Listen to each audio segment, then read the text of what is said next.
శ్రీకాంత్.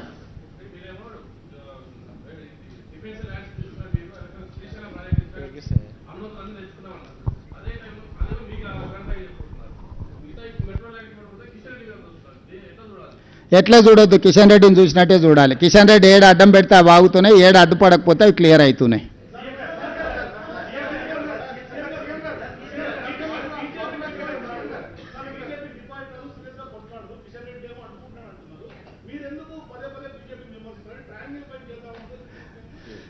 ఇదేం triangle love story కాదు brother. ఉన్న నిజాలను మనకు తెలిసినట్టు ప్రజలకు చెప్పడానికి ప్రయత్నం చేస్తున్నాము. ఇప్పటికైనా కిషన్ రెడ్డిని, బండి సంజయ్ని డిపాజిట్ వస్తుందేమో ధైర్యంగా చెప్పమని గుండె మీద చేసుకొని, డిపాజిట్ రాని పరిస్థితికి బీజేపీ దిగజారుతున్నది అంటే దీనికి కారణం ఏంది? Plus CBI case Kishan Reddy గారు మాట్లాడింది మీరు స్పష్టంగా చూసారు. కాళేశ్వరం విచారణ సిబిఐకి అనుమతించండి, 48 గంటల్లో వీళ్ళందరినీ అరెస్టు చేసి లోపలేస్తామని కిషన్ రెడ్డి గారు స్వయంగా కేంద్ర మంత్రిగా మాట్లాడినరు. సెప్టెంబర్ 1 తారీఖు నాడు అసెంబ్లీలో పొద్దున్న నుంచి అర్ధరాత్రి వరకు చర్చ చేసి సిబిఐకి ఇచ్చినాము. ఇంతవరకు సిబిఐ ఎఫ్ఐఆర్ చేసి విచారణ మొదలు పెట్టలేదు. దీనికి కిషన్ రెడ్డి గారికి బాధ్యత ఉన్నదా లేదా? ఏ రకంగా కిషన్ రెడ్డి గారు దీన్ని కప్పిపుచ్చుతున్నాడు? Point number 1.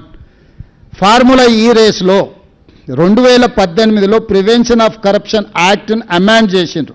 మీరందరూ అర్థం చేసుకోవాలి. రఘునందన్ రావు గారు మిత్రుడు, అడ్వకేట్, కానీ ఆయన అప్పుడప్పుడు మరి లేటెస్ట్ లా చదివిండో లేదో నాకు తెలియదు, నేను సూచన చేస్తున్నా. 2018లో ప్రివెన్షన్ ఆఫ్ కరప్షన్ యాక్ట్ని అమెండ్ చేసిండ్రు. ఏ మంత్రి మీద విచారణ చేయాలన్నా విచారణకు ముందు గవర్నర్ గారి అనుమతి తీసుకోవాలి, విచారణ తర్వాత ఛార్జ్షీట్ వేయాలన్నా కూడా గవర్నర్ అనుమతి తీసుకోవాలి. విచారణకు ముందు కూడా గవర్నర్ గారు అనుమతి తీసుకుంటే కేటీఆర్ పట్ల విచారణ చేయడానికి అనుమతి ఇచ్చిండు. విచారణ చేసి నిర్దిష్టమైన ఆధారాలతోని ఛార్జ్షీట్ ఫైల్ చేయడానికి రాష్ట్ర ప్రభుత్వం గవర్నర్ గారు ఆమోదం కోసం పంపించినము.